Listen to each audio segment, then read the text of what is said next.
Pocus. It was filmed here. He lived over there. That's Clifford Crown's show. His brother is much more interesting than he was.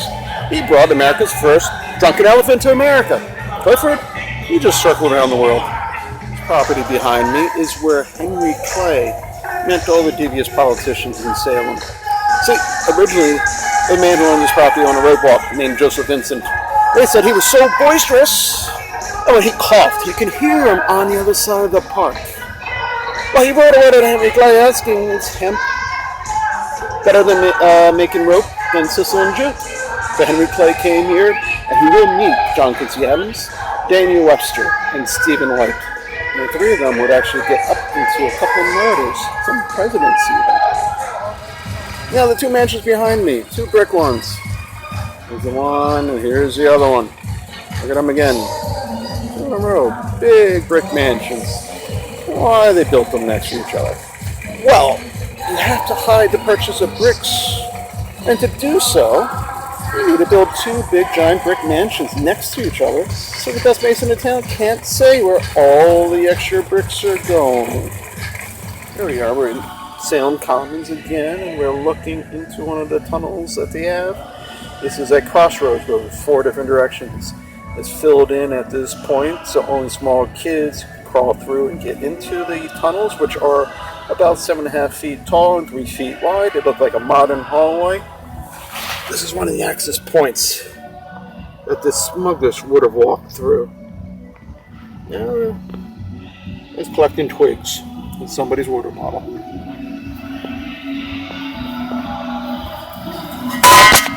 It's a little racket, but there is the opening. Behind me there is Daniel Silsby's mansion, one of the many mansions in 1811 that was purchased from bribes by Baring Brothers Bank. Baring Brothers had 2 people from the Salem-Boston area who ran the company along with the family Barings. These 2 cousins were related to Thomas Perkins, the man who started a current opiate problem. Now, he was a big China tradesman. The secret word for that is, opium dealer. People in Salem and other places in the country used to paint their houses white and black, especially their chimneys white with a black stripe at the top. This meant that they were a supporter of the British during the Revolutionary War. They were Tories. Guess what? This house was built after the Revolutionary War. Salem in Connecticut had a strange history of the British that still continues to modern day. I'm on a tour and you find out all the fishy news that these 2 places that got up there. That boulder over my shoulder there, why is it there? Because too many kids got into that point and started playing under this road behind me through the tunnels. So what do you do to keep kids from playing in the tunnels? You drop a big boulder on top so they can't get in. Hey, down there, just another way to get into the tunnels. Too bad now it's filled up with leaves and a lot of water. Well, my friend's mom used to get down there and play underneath the road. So that big boulder didn't really stop everywhere. There's more than one way to get into the tunnels. It's where the Parker Bros' grandfather lived. The grandfather was one of the smugglers in town. Well, that's how you start a game company. Even after your father could go broke, your grandfather could have money to get you going. Now, see, the thing about their grandfather was that he was a cousin of the High Justice in Massachusetts who was going to hear a murder case. And this murder case is actually the case that the game Clue is based on.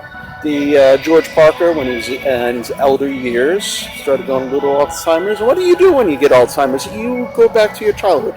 Well, he started thinking about the local murder that he remembered hearing about that was connected to his family, because that Judge Parker, he dies the night before he can actually hear the case.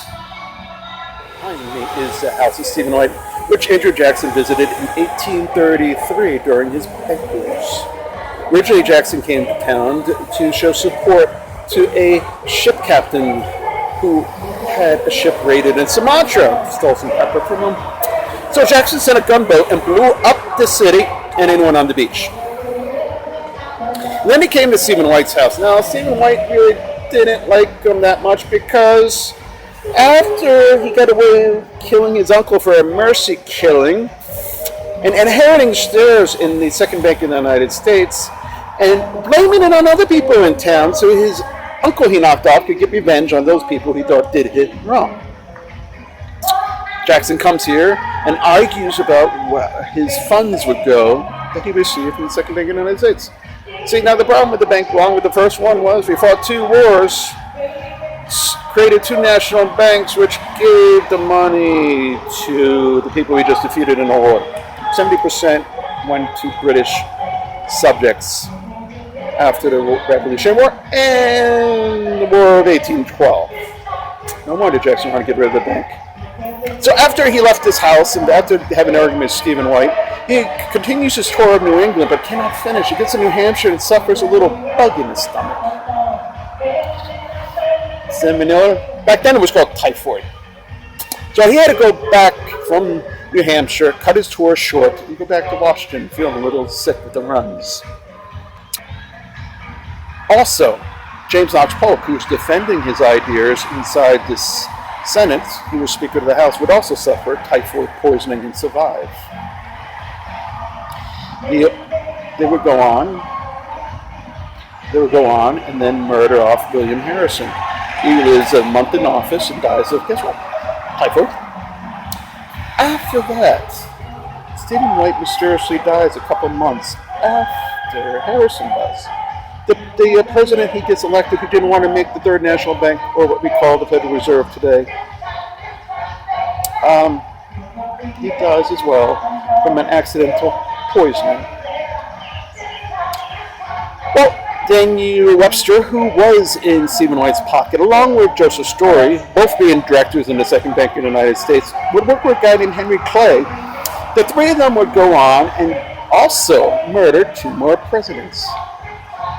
Remember Polk? The second time he got typhoid, 3 months after leaving office, well, he dies. Only a couple months before the second ever elected president and last president ever elected of the Whig Party, Zachary Taylor. Yeah, he died of typhoid too. Right after he's at the groundbreaking of the laying the first stone of the Washington Memorial. Yeah, he lived 15 months more in office than Harrison did. All to make the Federal Reserve, which Daniel Webster and Henry Clay didn't see in their lifetime, but that would be left up for another man from Salem, George Peabody's bank, which is called J.P. Morgan now. They would make it in 1923. And he was also built in 1811 by Joseph Story.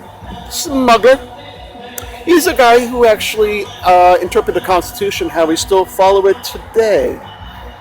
He also received bribes from Baring Brothers through the nephews of Thomas Perkins in 1811 as well. He goes on and becomes a director of the Second Bank of the United States in Philadelphia and Boston. See, the Second Bank of the United States, along with the First National Bank, both will lose its charter because it gave 70% of our treasury to the British right after the Revolutionary War and the War of 1812. So who really won those wars? Usually the guy who gets the money. So, good guy or not? Also, his brother-in-law is the man who really did the murder the game Clue is based on. Correct stuff in Salem. Over my shoulder is the statue of the town father, Roger Coney. See, I was dating someone related to the family, and she taught me the family secret is, what does it look like his hand's doing on the other side of his body? Well, yeah, the little secret is, do not rush artists. They'll put little Easter eggs into things, and they'll leave you with a bunch of surprises afterwards. Yeah, even that steeple standing up straight, too. Here's a spooky house. So there's an H.P. Lovecraft thing on the doorstep. A very convoluted story. Just gotta read it for yourself. It's too aggravating to describe, really.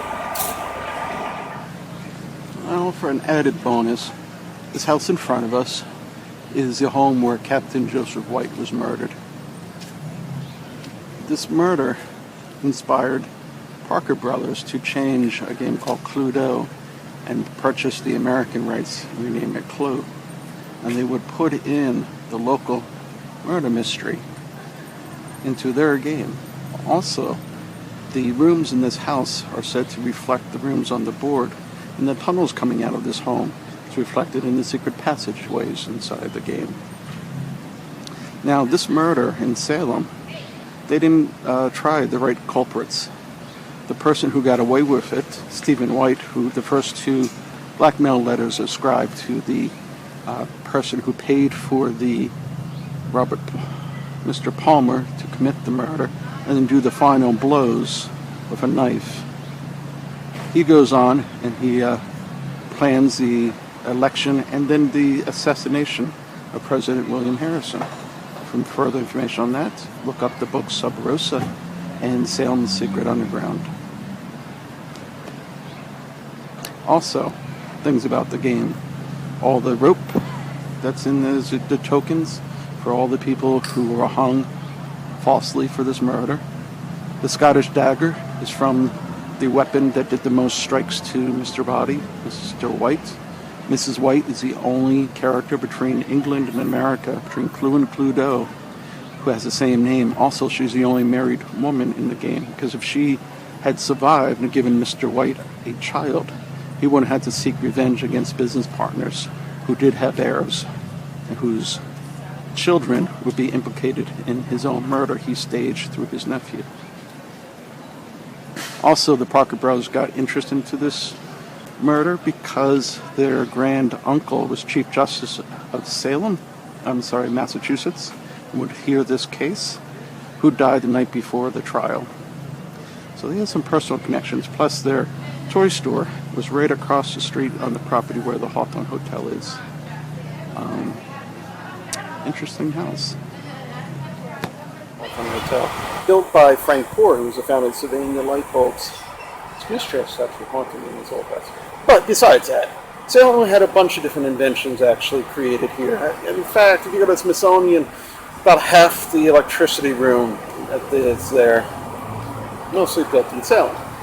So we had Tesla hang out here and build a power plant. Tesla actually hung out with John Hammond a couple towns north in Gloucester and gave John Hammond some inventions he didn't want to pursue that made him his fortune. Unfortunately, his father screws him over and actually creates a whole bunch of electrical wires. Utility companies, remember Tesla trying to give everyone free electricity? Well, John Hammond Sr. actually decides to make you pay for it all. Now, Tesla met the Hammonds through Mark Twain because John Hammond Sr. was involved in a revolutionary attempt in South Africa that didn't go well with Cecil Rhodes, the guy who started apartheid. Yep.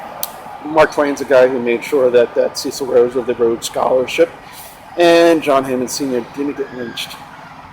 But also Tesla knew Mark Twain from Manhattan. So Mark Twain were connected to inventors together. We also had Charles Grafton Page from Salem. He was a guy who made an electromagnet in the 1800s that could lift 1,000 pounds, and that mysteriously burns in Smithsonian. During the Civil War, his workshop also mysteriously burns. Did you know it was Donald Trump's uncle was the guy who checked Tesla's hotel room, make sure he didn't make a death ray, and then that Trump will go to Hammond Castle to check to see if they didn't have papers on a death ray there too. Woohoo! Oh boy. What else we had? We had Packard Electrics making electric cars in the 1800s. We also had Joseph Dixon, your number 2 pencil. You may fill in those little circles on your test. He was from Salem too. He also made the single lens reflex camera and crucibles made out of graphite that could be used in coinage. Yeah, that's a lot more of the Salem than witches. So come on the Salem Smugglers tour and find out the rest of the story.